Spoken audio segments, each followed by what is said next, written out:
నిజామాబాద్ వెళ్దాం. నిజామాబాద్లో అయితే జిల్లాలో దూకుడు హస్తం పార్టీ పెంచిందని చెప్పుకోవచ్చు. ఎందుకంటే పార్లమెంట్ ఎన్నికలు దగ్గర పడుతుండడంతో బలం పెంచుకుంది కాంగ్రెస్ పార్టీ చెప్పవచ్చు. ఎక్కువగా అవిశ్వాస తీర్మానాలు ప్రవేశపెడుతూ స్థానిక సంస్థలో కూడా కాంగ్రెస్ జెండా ఎగరవేస్తుంది. ఆర్మూర్ మున్సిపాలిటీని కూడా కైవసం చేసుకున్నట్లు తెలుస్తోంది. దీనిపై మరింత సమాచారం మా ప్రతినిధి నవీన్ లైత్ఫర్ అందిస్తారు. నవీన్, చెప్పండి. థ్యాంక్ యూ అసెంబ్లీ ఎన్నికలు తెలంగాణలో అసెంబ్లీ ఎన్నికల తర్వాత నిజామాబాద్ జిల్లాలో కాంగ్రెస్ పార్టీ దూకుడు పెంచిందని స్పష్టంగా చెప్పవచ్చు. ఎందుకంటే మొత్తం ఇటు తెలంగాణ ఇటు నిజామాబాద్ జిల్లా బీఆర్ఎస్ పార్టీకి కంచుకోటగా ఉండేది.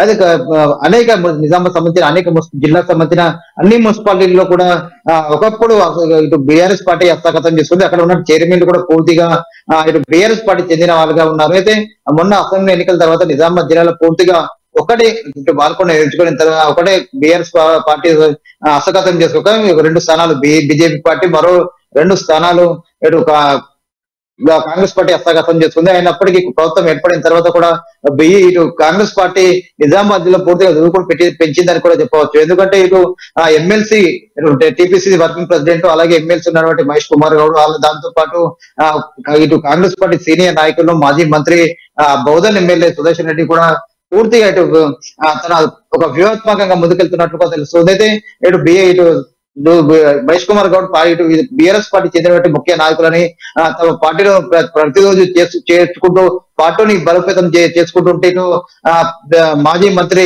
బోధన్ ఎమ్మెల్యే సుదర్శన్ రెడ్డి మాత్రం ఖచ్చితంగా ఇటు మున్సిపాలిటీ మీద నజర్ పెట్టినట్టుగా తెలుస్తుంది. మున్సిపాలిటీలో తన ఇటు పార్టీ పట్టును సాధించుకునేందుకు పూర్తిగా అక్కడ అవిశ్వాస తీర్మానాలను కూడా ప్రవేశపెడుతూ వస్తుంది. ఇటు నిజామాబాద్ జిల్లా మున్సిపాలిటీ తీసుకున్నట్లయితే నిజామాబాద్ మున్సిపాలిటీలో అనేక కౌన్సిలర్లు కూడా వీరు అస్సాం పార్టీకి తీర్థపుచ్చుకున్నారు. దాని తర్వాత ఇటు ఆర్మూర్ నియోజకవర్గం మీద మున్సిపాలిటీ మీద కూడా ఇటు కాంగ్రెస్ పార్టీ నజర్ పెట్టింది. అక్కడ ఉన్నటువంటి మొత్తం పూర్తిగా 17 మంది కార్పొరేటర్లతో పాటు ఒక వైస్ చైర్మన్ కూడా ఇటు సుదర్శన్ రెడ్డి మాజీ మంత్రి ప్రస్తుత ఎమ్మెల్యే బోధేమల సుదర్శన్ రెడ్డి ఆధ్వర్యంలో కూడా కాంగ్రెస్ పార్టీకి తీర్థపుచ్చుకున్నాడు. పూర్తిగా అక్కడ అవిశ్వాస తీర్మానం ప్రవేశపెట్టి ఏదైతే బీఆర్ఎస్ పార్టీ చైర్మన్ ఉన్నాడో చైర్మన్ ని పూర్తిగా తొలగించి అక్కడ అస్సాం జెండా ఎగరేసారు.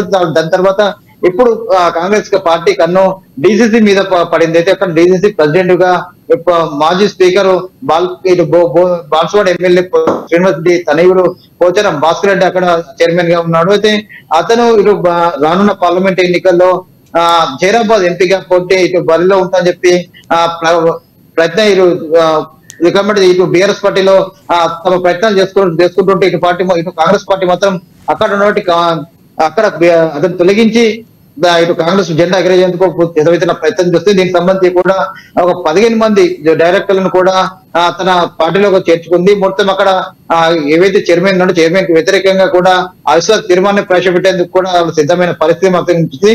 దీనికి అంతటికీ ప్రధానంగా ఇప్పుడు బాల్కొండ ఎమ్మెల్యే ఉన్నటువంటి వేముల ప్రశాంత్ రెడ్డి అత్యంత సమీపమైనటువంటి ఒక నాయకుడి ప్రోద్బలంతోనే ఇదంతా జరిగినట్టు కూడా తెలుస్తుంది.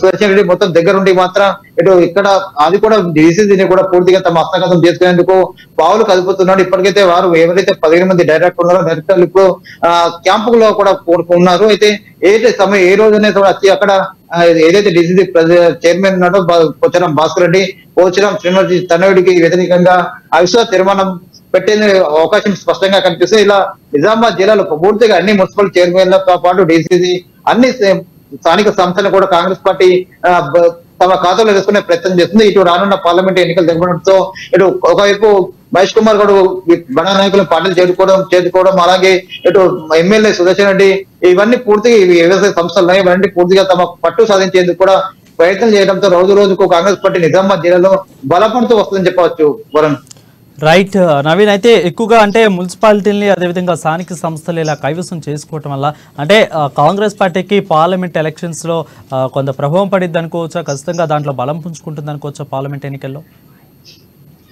ఖచ్చితంగా అనుకోవచ్చు. ఎందుకంటే ఇప్పుడు అసెంబ్లీ ఒకప్పుడు టీఆర్ఎస్ పార్టీ ఒకప్పుడు కాంగ్రెస్ పార్టీ కంచె కూడా ఉన్న నిజామాబాద్ జిల్లా తెలంగాణ వచ్చిన తర్వాత బీఆర్ఎస్ పార్టీ చేతిలోకి వెళ్ళిపోయింది. అయితే బీఆర్ఎస్ పార్టీ పూర్తిగా 10 సంవత్సరాలు కొంచెకొట్టగా నిజామాబాద్ జిల్లా ఉండేది మొత్తం 5 నియోజకవర్గాలు. అయితే ఇప్పుడు మొన్న జరిగినట్టు అసెంబ్లీ ఎన్నికల్లో పూర్తిగా కాంగ్రెస్ పార్టీ గెలిపోదడంతో ఇక్కడ రోజు రోజుకు పట్టు పెరుగుతూ వస్తుంది. పార్టీ కూడా బలోపేతం అవుతున్న పరిస్థితి కనిపిస్తుంది. ఎలక్షన్ ముందు ఒక విధంగా ఉండేది.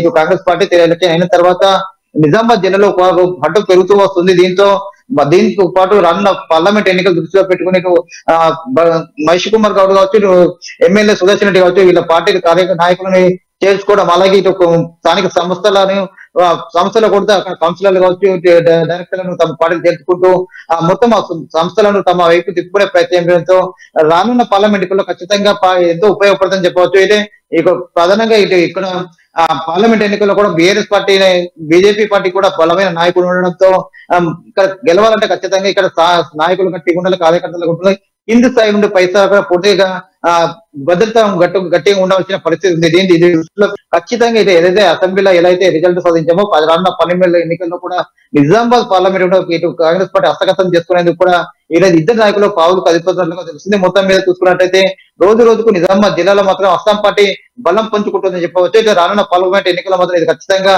దోహద పడుతుందని చెప్పవచ్చు వరుణ్.